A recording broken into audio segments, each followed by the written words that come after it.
The latest example, Louisiana Republican Congressman Clay Higgins, this guy. Now, he doesn't have much of a record of accomplishment in the House, but today he certainly got noticed. This is what he posted on social media. Quoting the congressman now, LOL, these Haitians are wild, eating pets, voodoo, nastiest country in the Western Hemisphere, cults, slapstick gangsters, but damned if they don't feel all sophisticated now, filing charges against our president and VP. All these thugs better get their mind right and their ass out of our country before January 20th. Well, look, he was approached on the floor by colleagues who said that was offensive. He went to the back. I just talked to him about it. He said he went to the back and he prayed about it and he regretted it and he pulled the post down. That's what you want a gentleman to do. I'm sure he probably regrets some of the language he used, but...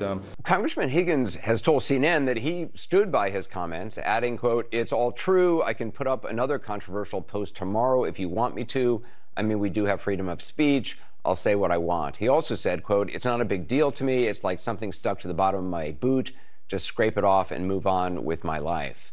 Yesterday, a particularly unhinged MAGA Republican congressman snapped and dropped what is probably the most shockingly explicit, racist, and vaguely threatening tweet a politician has ever made. And now the Republican Party is scrambling to protect him from the immediate and widespread backlash, which also included an attempt by Democrats to formally censure him in the House of Representatives. And despite all of this, the politician in question appears to be doubling down on it. But before we unpack all that, if you end up liking this video and you want to support the channel, please be sure to hit the like, subscribe, and alert bells before you go.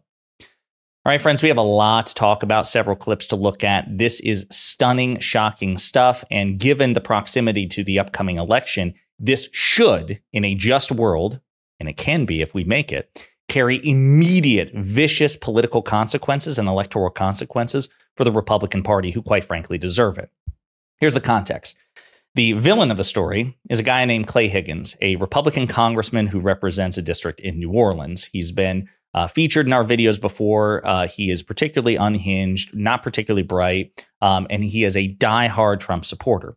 So for context, as you know, Donald Trump and J.D. Vance have repeatedly publicly made disparaging, defamatory, slanderous claims about Haitian migrants in Springfield, Ohio, which has led to terroristic threats against them and the community in Springfield, Ohio.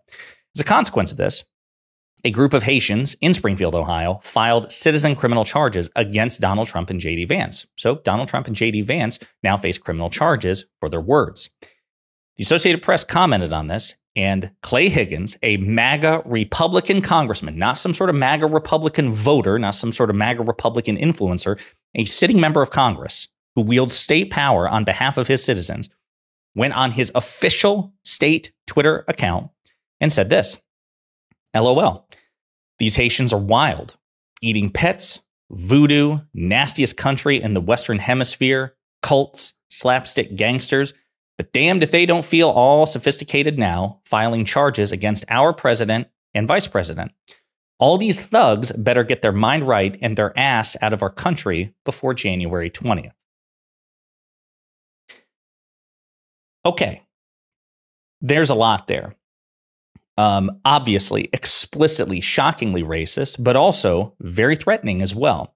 So I'm just going to note the irony of a Republican, a MAGA Republican congressman accusing anybody of engaging in cultish behavior, given that MAGA is the biggest and most dangerous cult in perhaps global history, and he is a member of it. Number two, Donald Trump and J.D. Vance are not your president or vice president. They are presidential and vice presidential candidates. Your president, sir, whether you like it or not, is Joseph Robinette Biden Jr., who is the most powerful man in the world, much more powerful and important than Donald Trump. And the vice president of the United States is Kamala Harris, who is on track to beat your presidential candidate in November. So some quick fact checks there. Why did he say that they need to get out of the country before January 20th? Because he's hoping that Donald Trump and J.D. Vance win, and they will be inaugurated at that time. So what he's saying is you better get out of this country before the Republicans win the White House. Otherwise, you will suffer consequences. I should point out that the Haitians in Springfield, Ohio are here legally and correctly, even though the MAGA Republicans want you to believe otherwise. So not only is this incredibly racist, incredibly threatening, it's also wrong on all the facts, per usual. But this man is so triggered because they would dare exercise their legal rights to bring charges against Donald Trump and J.D. Vance for Donald Trump and J.D. Vance's behavior, that he snapped and went on Twitter to post this. Of course, this went everywhere. It went viral instantly and actually got pretty harsh, appropriately harsh, backlash from the Democrats. And we could go into a gazillion examples and we'll scroll through them, but probably the most important one is from Hakeem Jeffries, who also is in the House of Representatives, and he's the Democratic leader. Okay, he's the leader of the Democrats in the House. This is what he had to say in an official statement. The disgusting statement by Clay Higgins about the Haitian community is vile, racist, and beneath the dignity of the United States House of Representatives. He must be held accountable for his dishonorable conduct that is unbecoming of a member of Congress. Clay Higgins is an election-denying, conspiracy-peddling racial arsonist who is a disgrace to the people's house. This is who they've become. Republicans are the party of Donald Trump, Mark Robinson, Marjorie Taylor Greene, Clay Higgins, and Project 2025. The extreme MAGA Republicans in the House are unfit to govern. Every word of that is 100% justified. Every word of it. And as I should also say, what's justified is an attempt by Democrats to formally censure Clay Higgins in the House of Representatives. And an attempt to do so was made yesterday after the tweet. And so I want to play you some clips because, of course, Republicans objected and defended Clay Higgins, and on the dumbest grounds imaginable. Mr. Speaker, I hereby give notice of my intent to offer a question of the privileges of the House. The form is as follows. H-Res 1500. Censuring Representative Glenn Clay Higgins of the 3rd Congressional District of Louisiana. Whereas on September 25th, 2025, Representative Higgins used his official account on X to publicly slander, insult, and demean all Haitians and Haitian Americans in an overtly racist post.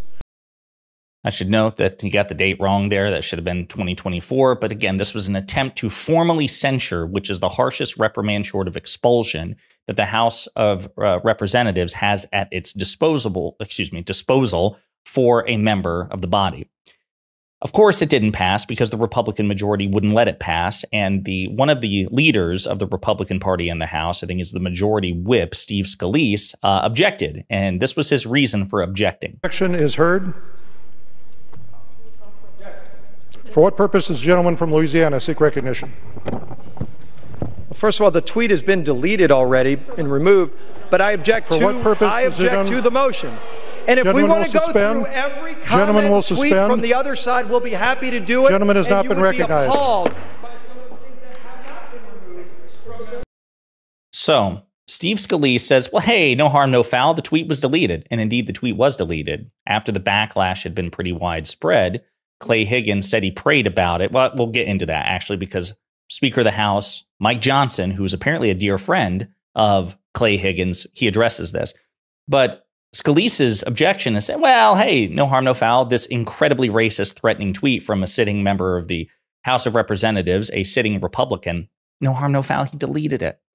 Well, again, we'll get into why he deleted it. We'll get into whether or not he stands by his comments or whether he regrets them. We'll get into all of that. But the idea, the threat from Steve Scalise, which is, okay, if you do this, then we'll go through Democrats. We'll go through House Democrats' Twitter feed and we'll compare notes. Do it, please. Fine. I invite you. I'm not a member of the Democratic Party in the House of Representatives, but as a proud Democrat, by all means. You will never, and I should say this is one of the reasons why I'm so harsh on Republican politicians, and I mean every word of this. Elected Democrats are morally and intellectually superior to elected Republicans. Elected Republicans are genuinely terrible people, scum of the earth, particularly in the House of Representatives. And the reason I say that is because there is no equivalence between the deranged things that Republicans have said either in public or on their official Twitter pages, compared to what has been said by Democrats. Can you find instances of sitting Democrats engaging in intemperate language? Perhaps, but here's the difference. Democrats hold their own accountable. I remember vividly years ago when Representative Ilhan Omar said things that were interpreted to be anti-Semitic. You know what happened? She was reprimanded by Democrats, called called out for it, not by Republicans, but by Democrats. And she formally, publicly apologized for her words. So even if what she said was anti-Semitic, she took responsibility for them.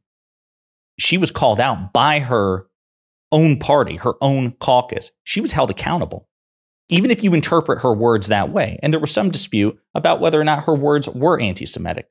But even if you interpret them that way, she was called to account by her own party, and she apologized for it. Clay Higgins didn't apologize. He just deleted the tweet. Republicans have not condemned Clay Higgins' words. They're saying, hey, his words don't matter because he deleted the tweet. You see what I'm saying? There is no equivalence here, not just in the response by the people who say these things and by their own parties, but also the volume, the frequency, and the egregiousness. There's no equivalent. Marjorie Taylor Greene has referred to the Democratic Party as evil and a group of pedophiles and racists and violent thugs. AOC's never said that about the Republican Party, certainly not publicly. Ilhan Omar has never said that about the Republican Party, certainly not publicly. They've never said that about white people, about Christians, about like whatever, Southerners. There's no equivalence here. For every one instance that Steve Scalise can find of a Democrat congressman, Democratic politician employing intemperate language, the Democrats can find 2 to 3 to 5 to 10 examples of Republican politicians doing the same. There is no equivalence, sir. Your party is objectively worse by far, by orders of magnitude. So by all means, I beg you, feel free to chase that rabbit hole. You will always lose, and we will always win. Now, the leader of the Republican Party in the House of Representatives, the most powerfully elected Republican, a man who says he's a man of principle and Christian values, abandoned all of that when asked to respond to Clay Higgins' words. This is what Speaker Mike Johnson had to say. Any comment on the tweet that Clay Higgins put out today about Haitians? I heard about that on the floor just now as well. Clay Higgins is a dear friend of mine and a colleague from Louisiana and a very frank and outspoken person. He's also a very principled man. And I think he tweeted, I didn't even see it, but he tweeted something today about Haitians, and he was approached by January 20th. Okay. Well, look, he was approached on the floor by colleagues who said that was offensive. He went to the back. I just talked to him about it. He said he went to the back and he prayed about it and he regretted it and he pulled the post down. That's what you want a gentleman to do. I'm sure he probably regrets some of the language he used, but would Mike Johnson accept such a tepid, weak-ass response if the shoe was on the other foot? Would he be so gracious if a Democrat ever said anything comparable about white Christians or white people or white Southerners or white Southern Christians or any sort of like comparable slander or attack on a group of people? I suspect no. I suspect Mike Johnson would find that unacceptable and insufficient and would demand his pound of flesh, right? But because it's one of his caucus, and because he desperately needs the vote, well, we got to grade them on a curve. And not only was Johnson's response ridiculous, I should also say, he said, listen, I heard from Clay, and Clay, was confronted about how offensive his tweet was. And he went back and he prayed on it and he regretted the post. And that's why he deleted it. Well, Clay Higgins told CNN quite differently. This is what, according to Anderson Cooper, what Clay Higgins said to CNN when CNN asked Clay Higgins for comment. Of Americans against another. Congressman Higgins has told CNN that he stood by his comments, adding, quote, "It's all true. I can put up another controversial post tomorrow if you want me to. I mean, we do have freedom of speech. I'll say what I want." He also said, quote, "It's not a big deal to me. It's like something stuck to the bottom of my boot. Just scrape it off and move on with my life." Speaker Johnson claims he prayed about it and regretted it and took it down. Maybe he had another talk with Jesus. Of America. Yeah, so doesn't sound particularly, repentant of Clay Higgins. But yeah, folks, that is a sitting member of Congress. That is the member of the Republican Party. And again, it's trending right now. Clay Higgins' racist post backlash. And you can see from Democrats, from members of the media, people are furious. They are so furious by what this triggered loser said. The racism, the threatening posts, all because people in America were exercising their perfectly legal right to bring charges against Donald Trump and J.D. Vance. The charges may not land, they may go away, but there's nothing illegal or untoward about what the Haitian community did in Springfield in response to Donald Trump and J.D. Vance's incredibly dangerous defamatory rhetoric. But this loser is so triggered that not only did he get all the facts wrong, stupidly, because he's an idiot, not only did he explicitly engage in racist tropes, he threatened them. And the Republican Party is scrambling to defend him.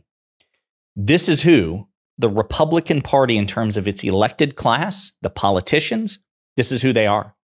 They are so concerned with power that they will gleefully cover for this man in order to keep their margins. The election is right around the corner. House Republicans are likely to lose their majority anyway.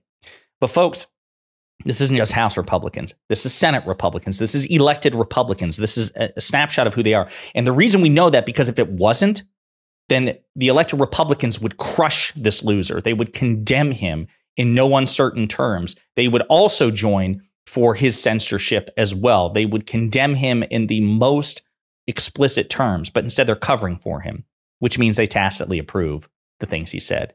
And so they should all be punished electorally. The Republicans in the Senate, the Republicans in the House, and certainly the leaders of the Republican Party, Donald Trump and J.D. Vance. They shouldn't be allowed anywhere near the White House. So here's our opportunity as American citizens who are eligible voters to make our voices known, to make our preferences known, and to punish racist, threatening losers by taking their jobs away from them if they're serving in Congress or if they're serving in American politics. That's my recommendation. So in the meantime, let me know what you think in the comments.